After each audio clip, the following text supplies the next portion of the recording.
eu decidi que eu queria ser alguém na vida. Eu falei, não, cara, eu tenho que partir para ser grande, eu quero ser grande. Eu sempre pensei, essa questão de você modelar pensamento, as pessoas acham que é clichê, mas é pura verdade. Eu digo quero que, ser, eu vou ser. Que clichê é clichê por um motivo, porque funciona. É pô. porque funciona, A exatamente. verdade é cristalizada pela ação do tempo. E eu fui para vendas.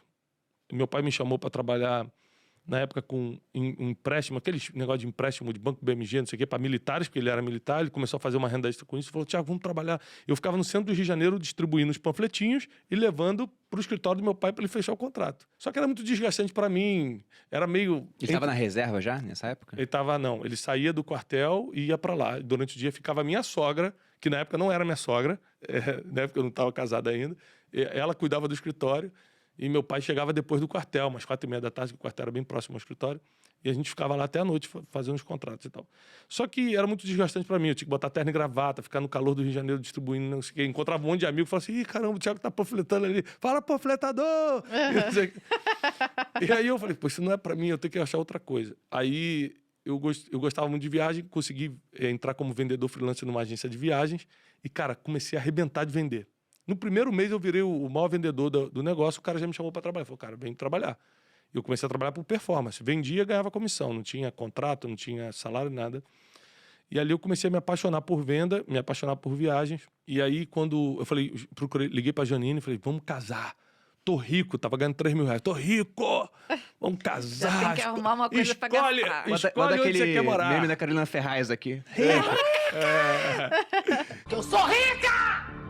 Aí falou, vamos casar? Vamos. Aí começamos a organizar tudo pra casar. Mas pra entender, nessa fase você tava endividado ou não? Não, calma. Tá chegando, Não, tá sempre chegando. tive endividado. Tá chegando. Tá chegando. Só o normal. Se endividava todo mês. Nessa época eu era aquele endividado apertado, tipo assim, de dever pouco. Caramba, comprei o tênis de um amigo aqui, tô faltando aqueles Isso me 100 reais. lembra a família do Bruno. A família do Bruno é muito assim. Sempre foi assim também. Eu sempre fui apertado, nunca, assim, tinha um dinheiro sobrando, sempre apertado. Pra mim, eu desenvolvi um complexo de inferioridade muito grande por causa disso, porque o problema é o seguinte, a gente tinha uma vida de classe média baixa, mas porque meu pai era comandante dos fuzileiros, a gente convivia, por causa do título dele, com gente de classe alta. Então, todo mundo tinha carrão, a gente tinha um chevetinho. Todo mundo andava de Nike, a gente andava de Quixute. Então, o grau comparativo foi muito destruidor para nossas emoções. Então, eu e meus irmãos, a gente cresceu cheio de complexos, cheio de rejeições e tal, por causa da comparação. Porque, recentemente, eu estive na África, no interior da Angola, fazendo um trabalho, e todo mundo rindo, todo mundo feliz. Por quê? Porque uma senhora tem uma panela, do outro lado também só tem uma panela, e na outra casa só tem uma panela. Não tem ninguém com jogo de panela e só você tem um.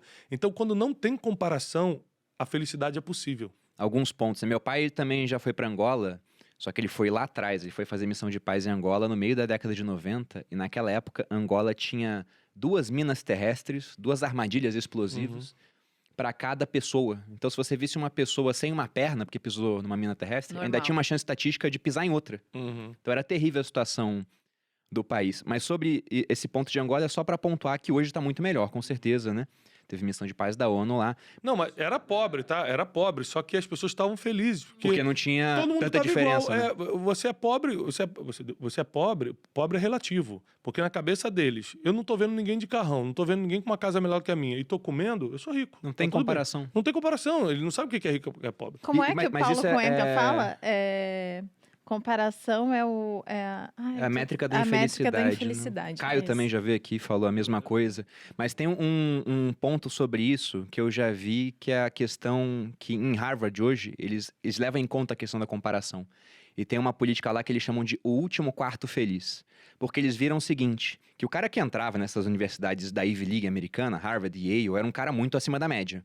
Só que ele convivia com pessoas muito acima da média também. E o que acontecia é que o cara que se formava lá atrás na turma em Harvard, ele publicava menos artigos depois de formado, ele tinha uma menor remuneração, comparado ao cara que era o primeiro de uma universidade mais ou menos. Porque o cara que era o primeiro da mais ou menos, se comparava com os outros, ele ficava super confiante. Isso aí. O cara que era o último de Harvard, se comparava com os outros de Harvard, ele ficava muito pouco confiante, porque durante anos ele era sempre o pior da sala. Então, por conta disso, ele não ia bem na carreira. Sendo que, se ele fosse entrar em uma outra universidade, ele poderia ser o primeiro da outra. Justamente por isso, essa comparação que existe entre as pessoas. Aí lá hoje, o que eles fazem? Eles separam o último quarto de vagas pro cara que é atleta. Porque esse cara, ele sabe que se não for tão bem na parte acadêmica, Espera ele tem muito muita dele. confiança na parte de desempenho esportivo. Então ele não é afetado Eu por já não isso. esperava entrar lá, né? Então ele já tá felizão. Não, até espera, mas ele não vai se comparar naquilo. Ele É sabe, que ele bom, vai ser, eu ele perco vai aqui, ser mas eu sou cobrado bom em outra área. coisa. Exatamente, mas essa questão de comparação realmente é terrível, pô. Eu fico pensando, tô muito bem dentro do meu nicho, né? Mas se eu fosse ficar me comparando com o Thiago, mas o Thiago tem 5 milhões de seguidores, eu, pobre menino rico, tenho 1 milhão. Pelo amor de Deus, né? Uhum. É. Você nunca pode se comparar com quem não teve o mesmo ponto de partida que você. A comparação acaba sendo a destruição dos teus sonhos em câmera lenta. Você está destruindo cada sonho seu quando você começa a olhar para os outros que não tem nada a ver contigo, não tem o mesmo propósito, E é não o teve que o mesmo ponto de leva partida. muita gente a se endividar. Com É, certeza. lógico. Porque ela quer dar aquele passo muito maior do que a perna dela, porque ela diz, como que eu vou ficar para trás? Como assim, né? Então, tem tudo a ver isso que você está falando de comportamento, porque a pessoa não dá o passo conforme o tamanho do orçamento. Ela vai se comparar com os outros, ela vai achar que ela está no lugar errado. Eu tinha que estar lá, sendo que eu estou aqui. Então, vou dar um jeito de chegar onde eu tinha que estar. E voltando ao assunto da minha história, aí eu liguei pra Jennifer, cara, vamos casar e tal, tô apaixonado e tal, vamos casar. Aí marcamos o casamento. Festão? Pô, festão do nosso nível, né, de subúrbio e tal. Eu acho que a gente gastou na festa toda R$8.000, que na época era uma Muito, era uma fortuna pra Aham. gente, e hoje a gente não consegue nem publicar as fotos de tamanho nível que foi. Mas E aí- hoje você gastaria R$8.000 numa festa? Eu não casei, eu não tive festa. Ih, Qualquer festa. é pior ainda. Não, eu... Temos que conversar com o Bruno sobre isso. Não, eu digo assim, R$8.000 numa festa, gente, isso você tá falando lá só que atrás. É até Eu não complicado fazer a gastaria conta, isso porque 8 mil hoje. lá atrás era um É. dinheiro muito diferente de hoje, Eu né? gastaria. Por causa da Você inflação. gastaria 8.000 numa festa? Ah, eu não gastaria não, Sabe como gente. é Eu que gastaria foi o- mais. Não, a gente É, gastaria. Facilmente. As festas hoje estão absurdas, tá? É. Não, tá demais. R$8.000 hoje é o que o cara gasta na bebida, de bebida. O nosso casamento, Patrícia. a gente casou no cartório, aí depois a gente foi pro restaurante no Rio de Janeiro, que era o Fronteira. Compramos cupom do Lá Peixe na Urbano. Barra, lá na Com Barra. peixe Exatamente. urbano. Esse aí, Lá esse na aí. fronteira. Cupom do Peixe Urbano pra todo mundo, Foi. cada um pagava sua bebida e uns amigos nossos passaram nas mesas pedindo dinheiro ainda pro casamento. Foi Gente, engraçado. sensacional, Foi demais. não é? Tá bom. Foi assim que a gente Storytelling, a casou. gente casou assim. Mas aí o que acontece, cara? Quando faltava 10 dias, eu lembro que eu tava numa pressão assim, que a mulher das flores tava ligando, falta parcela de R$500. O cara do salão de festa, olha, não esquece a parcela de 800. Nessa pressão... Vocês tinham dinheiro pra casar ou não? Já assumiram dívida? Não, tá maluco. A gente saiu fazendo dívida aí, né? Eu fui criado em igreja, então a gente tem uma frase que não é bem assim que funciona, mas virou um jargão dos crentes, que é o seguinte, Deus proverá. Sai fazendo dívida. Sai fazendo dívida que vai dar tudo certo. E não vai, né, cara? É um jargão que realmente Deus provê, mas debaixo de várias condicionais. E aí eu falei, não, Deus vai prover tudo. Vamos fazer. Só cortaram o fim da frase, né? Porque era Deus proverá para si o sacrifício, que era do sacrifício de Abraão. Aham. Aí eles pegam um pedacinho e saem Mas todo, Deus vai né? prover pra mim também, né? Minha mãe não é muito religiosa, mas tem essa cabeça mais ou menos. Né? Vai dar certo, vai dar Vamos que certo. vamos, vamos que vamos. E aí o que aconteceu? 10 dias antes, cara, eu recebi uma ligação. Eu fui trabalhar normalmente, não deixaram eu entrar na sala. Assim, cara, toma aqui tuas coisas, vai embora. E me mandaram embora com uma mão na frente e outra atrás. E eu casei desempregado. Eu lembro da vergonha de casar desempregado. Eu falei, cara, o que meu sogro vai achar de mim? O que as pessoas vão falar de mim? Eu desempregado.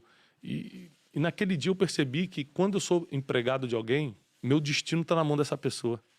Porque eu achei que ia casar tudo certo e casei desempregado. Naquele dia eu fiz uma declaração, eu nunca mais vou trabalhar para ninguém. Eu vou ser dono do meu próprio negócio. E realmente eu casei 15 de junho. Em setembro eu comecei a minha agência de turismo, nos fundos da minha casa. E isso em 2005. Em 2006, a gente penou muito, a agência não estava dando muito certo, mas eu pagava as contas, fazia compras. Eu lembro que a gente era muito feliz com R$50 no final de semana. Eu ligava pra Janine, tem 50 pro final de semana. A gente já sabia o que ia fazer. A gente ia comprar o pote de açaí de 700 ml e deixar na geladeira o final de semana pra gente comer aos poucos. Alugava 2 vídeos na locadora pra ver final de semana, porque não tinha Netflix, não tinha nada disso. Alugava 2 DVDs. No sábado a gente pediu uma pizza de R$26,50. Aliás, mandar um abraço pro seu Zé, que parcelou várias vezes a pizza pra gente. Me cobrava, seu Thiago, o cheque voltou de novo. Passava o cheque de R$26 que voltava. Mas eu era muito feliz com R$50 no final Mas de tinha semana. que gastar. Chegou na mão, tinha que gastar. Tinha que gastar.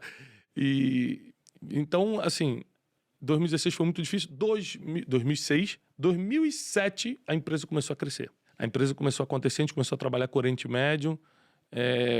fazer viagens focadas em Israel. A gente começou a prosperar. 2008, a gente começou a ganhar muito dinheiro. 2009, a gente explodiu. Bum, viramos a terceira maior empresa do país no segmento. 2009, Nossa. 2010, 2011, a gente ficou na liderança. Tudo dando certo. Dando certo na minha cabeça. Hoje eu vejo que eu tava fazendo um monte de burrice. Eu vou chegar aí. Eu tava orgulhoso. Então, em 2009, 2010, eu comprei meu primeiro carrão. Aí ficava chegando mais cedo na casa da minha avó para todo mundo ver, os primos ver eu chegando de carro. Orgulho, vaidade. Eu achava que era o dono da verdade. Às vezes vinha um colaborador e falava: Thiago, acho que a nossa equipe de venda tá certa. Eu falei: você trabalhou aonde para falar assim? Você tem qual experiência? Então, não escutava ninguém. Achava que sabia as coisas. Não busquei consultoria, não busquei mentores. Mas tinha dinheiro. O dinheiro estava no caixa, eu estava achando, tá tudo bem. Deus está comigo. Vambora. E aí, quando chegou de 2013 para 2014... a gente já estava assim, fazendo muitos grupos famosos. Muita gente famosa no Brasil fazia grupos de turismo com a gente. E aí eu fui fazer uma viagem nova. Aí eu comecei a gastar a bel prazer. Tipo assim, eu ligava pro financeiro e falava assim: cara, quanto é que tem na conta aí? Eu não perguntava quanto tem meu, quanto tem na conta. Você tratava a PJ como se fosse Meu Deus do pessoa céu. física. Eu quebrei basicamente porque eu era burro financeiramente, orgulhoso, não tinha experiência, achava que tinha, e principalmente porque eu misturei PJ com PF. Sim, pior coisa. Então, E é super comum. é muito comum. É o mais comum. Então eu queria deixar a empresa pobre, portanto que eu fosse rico. E hoje a gente sabe que a visão é a empresa rica e você comendo. Matou a vaca, né? Exatamente. E aí eu fiz uma viagem, eu viajava muito e tal, fiz uma viagem para Nova York com a Janine e recebi uma ligação de lá, falando o seguinte: olha, volta porque a empresa quebrou, tá de cabeça para baixo. Eu falei: como assim? Tá tudo bem. Pra você foi do nada. Foi do nada. A gente já sabia que estava assim, difícil e tal, mas a gente já tinha passado por outras dificuldades. Mas o que aconteceu foi que o mercado virou de um dia para o outro. A gente recebeu muitos grupos, 87 grupos, a gente recebeu no dólar de 1,80. O mercado virou para 3 e pouco, era dia de pagar fornecedor. Então, tipo assim, eu tinha 3 milhões de caixa, mas estava devendo 9. Nossa. Só que aí vai piorar. O que, cara, vamos lá, a cifra. O que foi o quebrar com gosto assim? Eu quebrei em 2 milhões e meio de dólares, né? Nossa. Eu tô me Arrepiei sentindo todinha. assim. Não foi nada, minha. Amadora, Patrícia. Ai, tô muito amadora, gente. 2 milhões e meio de dólares. 2 milhões e meio de dólares que eu paguei em 9 meses. Vou explicar como. Quebrado. Aí o que aconteceu? Na mesma época que o dólar disparou e a gente ficou devendo 3 vezes mais aos fornecedores, Israel entrou em guerra com a Palestina e fechou as fronteiras. O que aconteceu? Os 87 grupos pediram reembolso. Agora não tinha dinheiro pro fornecedor e não tinha dinheiro para devolver. Nossa, mãe. Gente. Deu tudo errado ao mesmo Deu tempo. tudo errado ao mesmo tempo. Eu tenho um livro que se chama Descubra o Seu Destino, que eu falo o seguinte: quando tudo dá errado ao mesmo tempo, é o destino. Você vai passar pelo que tem que passar, é plano divino. É uma conspiração divina a seu favor. Porque eu falei: cara, não tem como sair da situação. Foi de todos os lados. E aí o que aconteceu? Automaticamente todo mundo saiu de perto de mim.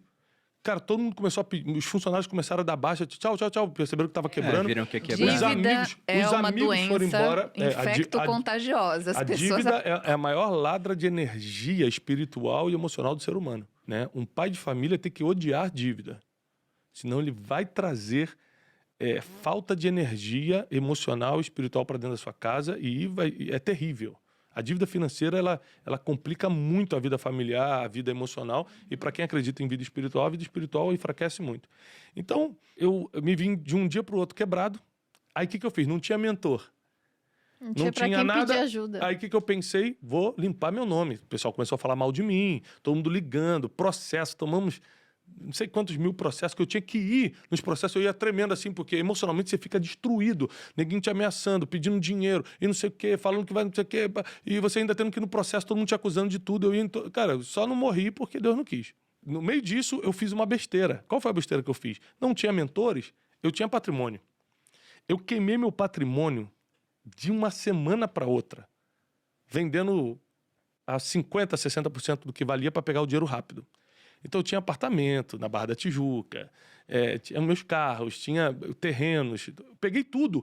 Em uma semana, eu vendi todo o meu patrimônio com o ideal de vou limpar meu nome. Mas você vê como é a cabeça, né? Porque a dívida você já tinha. Pra que vender rápido? Então, Pra que queimar logo, É a falta de mentoria, né? é a falta de convivência com pessoas que entendem. Tem até um ponto sobre isso, né? Outro dia me perguntaram sobre a situação do Brasil hoje.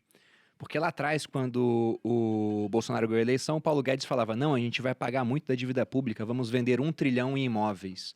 Só que hoje o Brasil tem um problema de fluxo, porque o Estado ele gasta muito mais do que arrecada. Aí você pega e vende estoque, você pode pagar a dívida, mas no mês seguinte o problema continua.